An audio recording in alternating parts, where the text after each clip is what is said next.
Magandang araw mga ka-horror. Ngayon nga ay tatalakayin natin ang ilan sa mga ipinagbabawal kung ikaw ay nagmamay-ari ng agimat. Ang number one ay pinagbabawal kapag ikaw ay may taglay na agimat. Dapat wag mo itong ipagmayabang sa iba. Dapat simple ka lang. Ikaw lang ang dapat na nakakaalam na meron ka nito. Nang sa gayon ay hindi mawala ng bisa ang taglay mong agimat.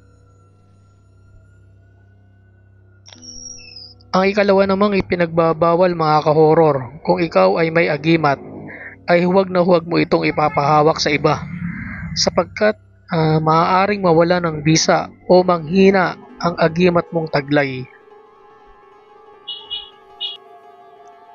Ang ikatlo namang ipinagbabawal mga ka-horror, kung ikaw ay may taglay na agimat, ay huwag na huwag mo itong dadalin sa mga lamay o sa patay sapagkat maaaring manghina ang taglay na lakas ng iyong agimat or mawala ng bisa ito.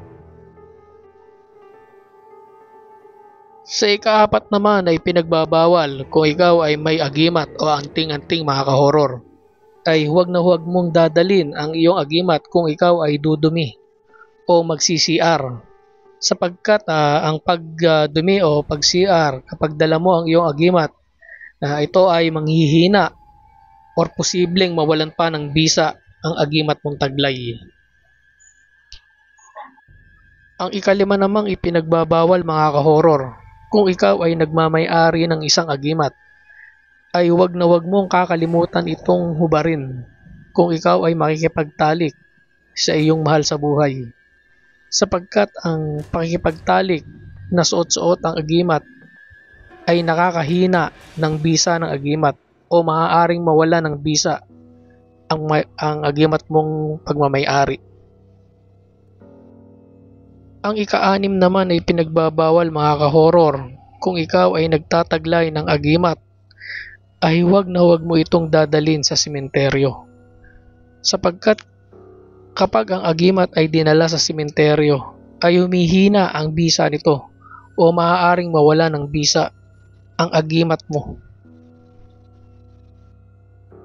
Ang ikapito namang ipinagbabawal mga ka-horror, kung ikaw ay nagtataglay o nagmamay-ari ng agimat, kung halimbawa ng ikaw ay nasa labanan, iwasan mong sumayad ang iyong agimat sa lupa sapagkat kapag ka sumayad ang agimat sa lupa ay nawawala ng bisa ito. Ang ikawalo namang ipinagbabawal, kung ikaw ay nagmamay-ari o nagtataglay ng agimat, ay huwag na huwag kang magpapahakbang sa kahit sino man sapagkat pagka ikaw ay nahakbangan ng kahit sino man, ang agimat mong taglay ay mawawala ng bisa.